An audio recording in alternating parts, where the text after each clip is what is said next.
Hey guys, I was trying to make this key for our worksheet today, so excuse my messiness. I wish I had a stylus right now, but I don't, as many of you have expressed to me when you submitted your work, but no worries. Anyways, here are some of my answers for the first few questions.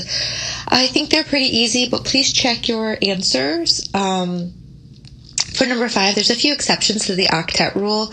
Hydrogen is one of them, and a few others that I couldn't fit in are boron and beryllium. Boron needs a total of 6 electrons to be content, to be stable. And that's a total of 6.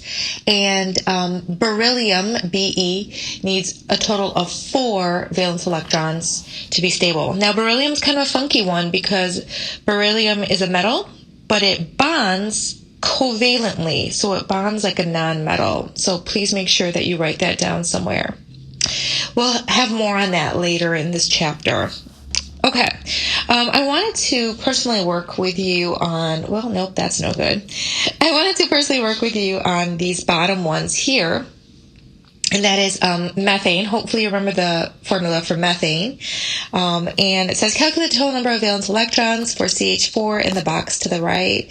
So you need to remember, you need to look at your periodic table and find that carbon is in the 1, 2, 3, 4th column. So carbon has 4 valence electrons, and there's only 1 atom of carbon, so a total of 4 there.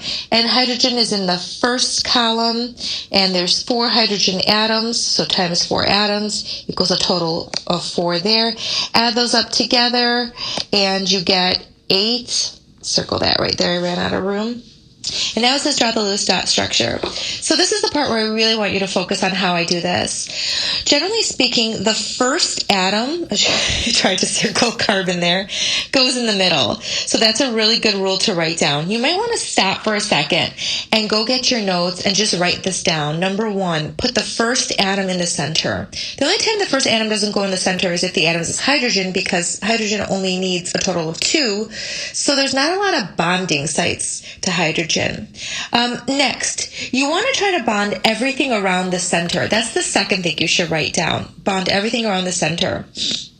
I have a total of 8 valence electrons. I'm going to use dots right now. So I'm going to bond hydrogen here. So here's 2 dots for a bond. So that's 2 out of the 8. So I have 6 more left. Here's another 2. Make sure those dots are really clear. So there's another 2. Here's another 2. So far I've bonded 3 hydrogens. I'm actually going to do this for you. Kind of getting a bit sloppy. I'm sorry. Okay, go back. Okay, so I've got 2, 4, 6 electrons used up. So 8 minus 6 means I have 2 more electrons left, and that's perfect, because then I'm going to bond my last hydrogen there on the bottom. Remember, you want to bond everything around the center, and the bonding sites are top, bottom, left, and right. Please don't bond in other ways. You might see that a little bit later in this chapter, but this is what we're doing for now. These are all single bonds because 2 electrons is a single bond, so that's the way we can do that. We can also start to abbreviate and use the stick model too, and that is for every 2 dots, 1 stick. Every 2 dots, 1 stick. Every 2 dots, 1 stick. Every 2 dots, 1 stick. I do the dot model because the directions ask me to draw the dot model, but I will also accept the stick model. Remember, a stick is a bond, represents 2 dots. So now question number 3, how many bonding pairs of electrons are there? That's a bonding pair. Bonding pair are between atoms, so there's 1 pair there. Remember, a pair is 2. 1 pair, 2, 3, 4 pairs.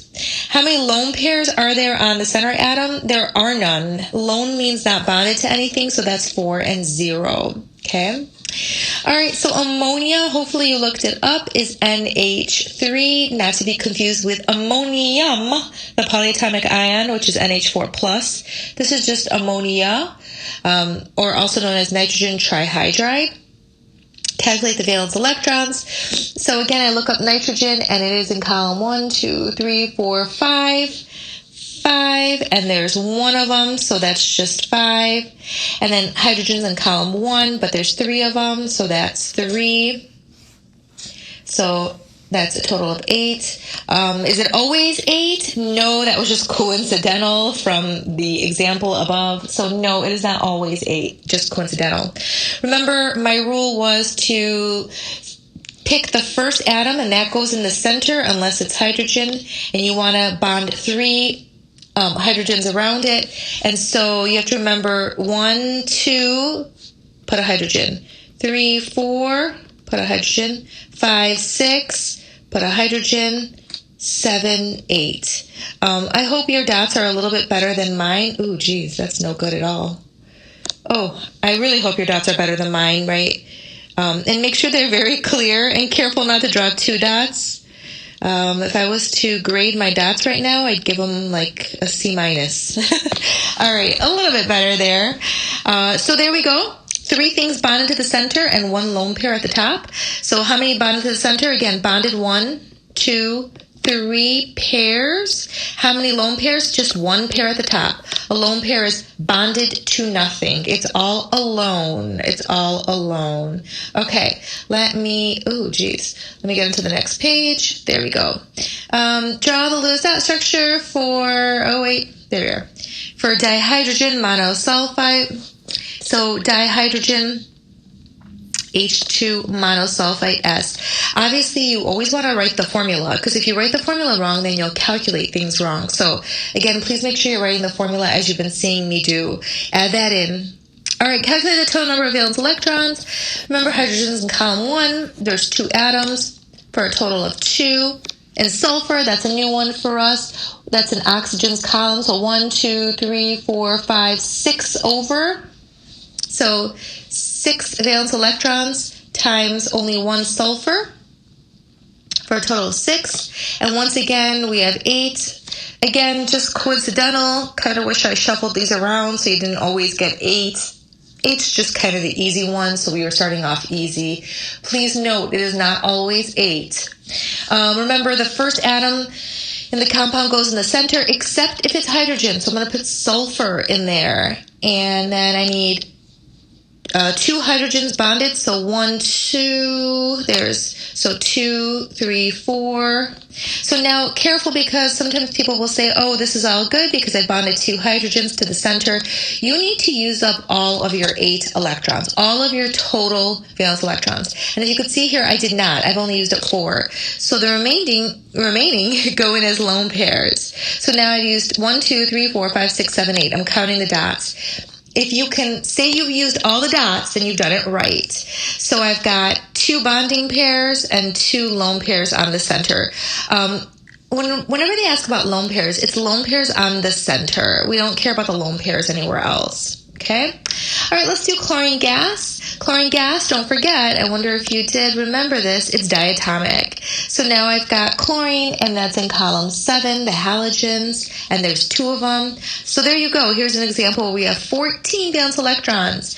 There is no center, so there's no true center is what we say. So they kind of just split the center. So here's chlorine bonded to chlorine. But I only used up, my lousy electrons. I only used up 2 of the 14.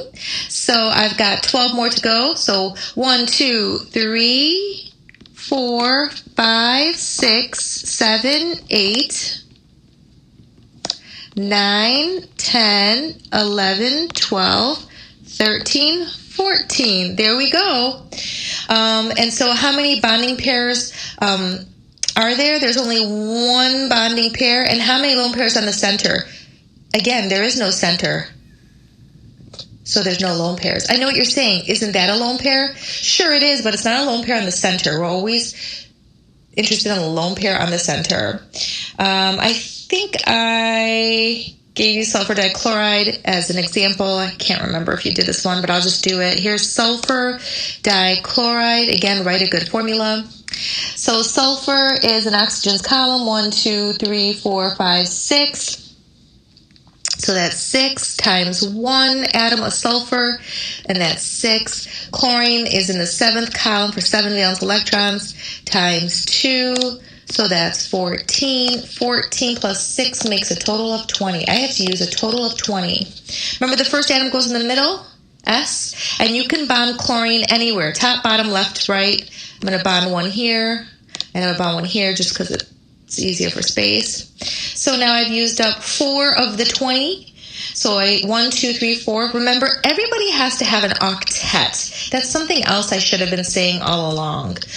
So let's just make sure here. So chlorine needs its octet. So 1, 2, 3, 4, 5, 6, 7, 8, 9, 10, 11, 12, 13, 14, 15, 16, 17, 18, 19, 20. Now, does everyone have an octet? Let's do that. So I look here and I say, this is chlorine. There we go. 1, 2, 3, 4, 5, 6, 7, 8. Yep.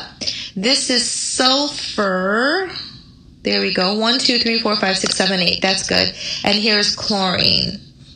1, 2, 3, 4, 5, 6, 7, 8. A lot of students like to do this just to double check that everyone has an octet. This is going to be extremely important coming up real soon, making sure you count for the octets. So let's just go back and see, does chlorine gas have an octet? So 1, 2, 3, 4, 5, 6, 7, 8. Yep.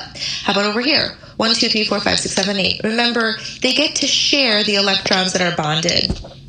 Now let's look up here at this one, dihydrogen monosulfide. Interesting. So I see here sulfur has an octet. But hydrogen doesn't, and neither does hydrogen. But remember, hydrogen's the exception. It only needs a total of 2. So as long as everybody's stable with 2, but sulfur needs to be stable with 8. So everybody needs 8 except the exceptions. You can kind of go back and see how I did all the others. Okay. Thanks for listening. How do I stop this? Oh, here we go.